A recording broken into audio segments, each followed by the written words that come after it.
I'm Noel Clarke, and I'm here on real.com. Do you want something, bruv? Mind your business, man. Do you know this mug? Is he bothering you? Hey, blood, don't touch me, yeah? What part of me looks like your blood? Cool, welcome to Real. Thank you for having me. First of all, congratulations. I read in the Evening Standard yesterday, you're one of London's most influential people now. Rock Really? on. That sounds alright, yeah, I don't know if that's true or not, but... Yeah, it was there, your picture. It's nice to be. In a tuxedo. Was I in a suit? Scroll down. Was I kind of doing that? Yeah, that's I the tend one. to do that a lot, just I'm laid back like that. Yeah. Rock on, well done, mate. Thank you. Cool. So, for those who haven't seen the film, tell us a little bit about it and your character in that. The film is about a group of characters that have had to deal with a traumatic event in their lives, and my character is the character that caused that event, and he comes out of prison and has to confront the people that he hurt, not by choice, but and deal with the fact that he hurt them and come to terms with that and understand how your actions can affect other people, and then be truly sorry for it. So what motivated you, to do the sequel, then write, start and directing it? I kind of did the sequel because, for no other reason than the first one did quite well. There was never a plan to do a second one. The first one did quite well, but more importantly, it touched a real nerve in society. Made a big splash in the media and stuff like that, and the fans enjoyed it. And then I kind of thought that there was more to tell with the story. It could kind of go on a, a lot of the press was saying it's all doom and gloom, and I thought there was more to say. Actually, just because a few teenagers do bad things when they're 16, it doesn't mean they're going to be doing bad things when they're 20, 25. Absolutely. And I thought there would be more to show. So in this film, we show that there's clear-cut choices, and some kids like Jay might go bad, and people like Mooney want to be good and want to do good things. Absolutely.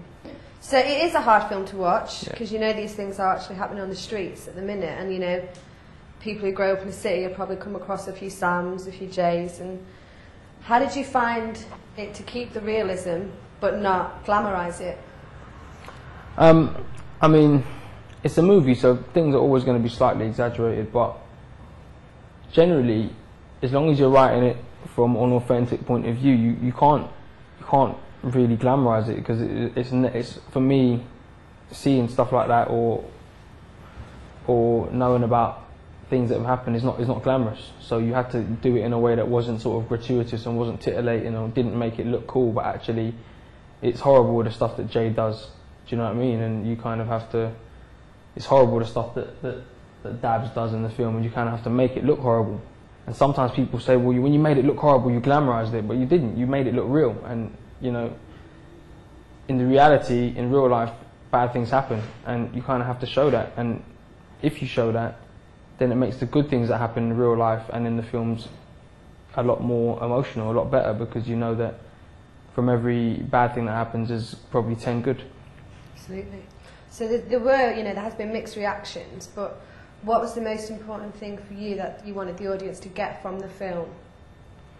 The most important thing, I guess, that the audience should get from the film is that there's a choice, that you have a choice to not be involved in stuff. You have a choice to walk away, but also for me it was making sure the audience could no longer have excuses for their behaviour. Because for every kid that's, young people are demonised in the press, but at the same time, a lot of them use it as an excuse. A lot of them kind of say, well, I grew up in this environment and you don't know nothing about me, and who understands me, and because of that I'm going to be aggressive and I'm going to do this. But I grew up in that environment. I grew up in that environment, council estate, single mother, and if I'm making films, then now you don't have an excuse. So now you don't have an excuse. You need to get off your backside and do something positive. Do you know what I mean? So it's kind of a double-edged sword. It's that reason, but also for the reason that these young people shouldn't be demonised, because for every one that's bad, there's 1 or 2 or 3 or 4 or 10 that are good, and we need to focus on them.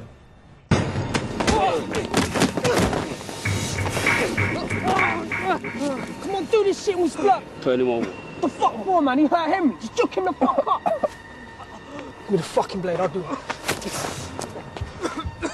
I'll turn the pussy all over. I want him to see me, so he knows we fuck with him.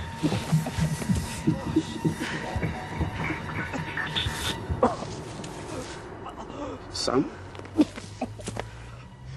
how come you cast a lot, some hip hop artists, UK hip hop artists in there? I noticed there was Plan B and there was Blase. And I move like think you're rough, later crack. Now everyone's after me like Sam. Do anything for the peas like Plan. 5-0 come, everybody better. I'll start with Blase. Femi was in Kidulthood before he was Blase.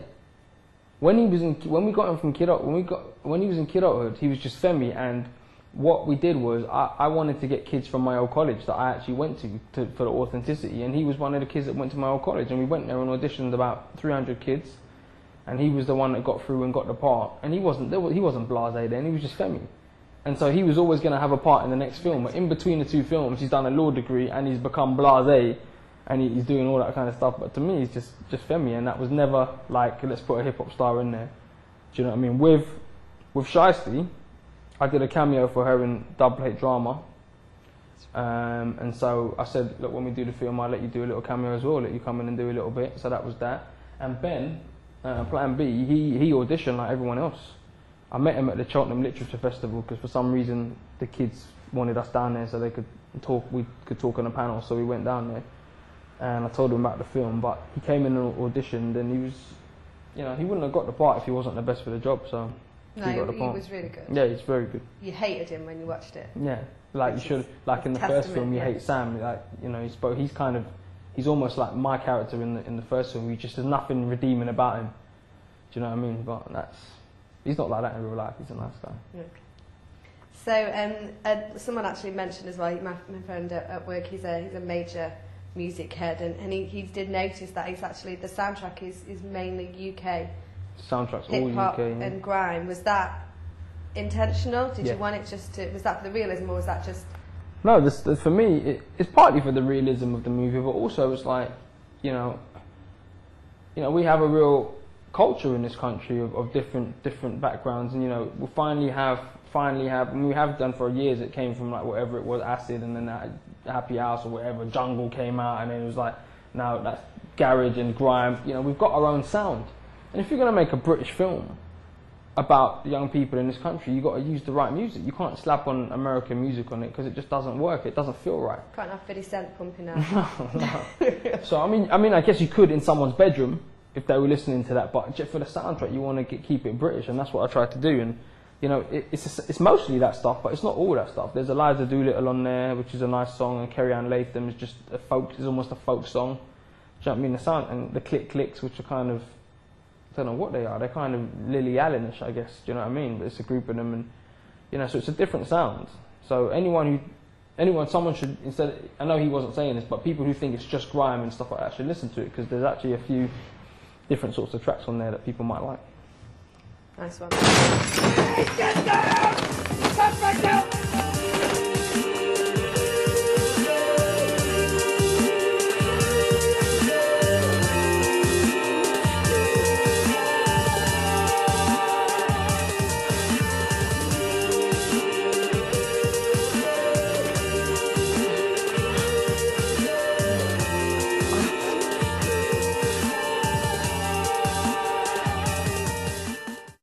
What's next for Noel?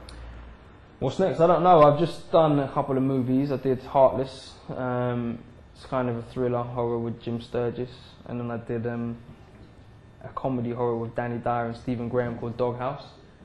And they're going to come out next year. And I'm just writing lots of projects at the moment that are being sort of commissioned for me to get out next year, and hopefully we'll shoot one of those films in the new year. Yeah, I mean, it's not that they're properly secret, but I kind of like don't like to. I'm not like those people that just brag about what they're doing, and I kind of like to just keep things on, not on the DL, just like keep it humble. Do you know what I mean? Do my work hard, and then, you know, when you need to hear about it, you'll hear about it. Wicked. That actually leads me on to my next question. The site's called real.com. Yeah. So I know you're a successful actor, writer, and director. How does Noel keep it real?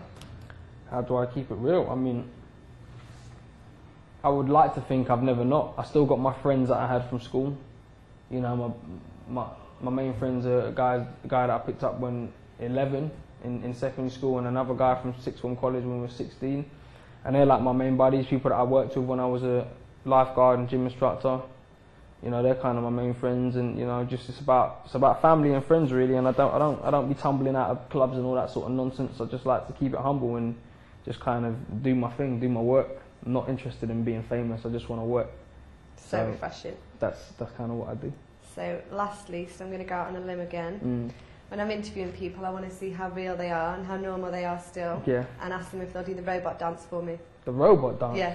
You can keep it sat down. What's the robot dance? That's the one. Thank you so much. It's been a Thank you pleasure very to much. meet you. Hope the film's a success. Thanks. See you later. Okay. Bye-bye. Who would refuse the robot dance?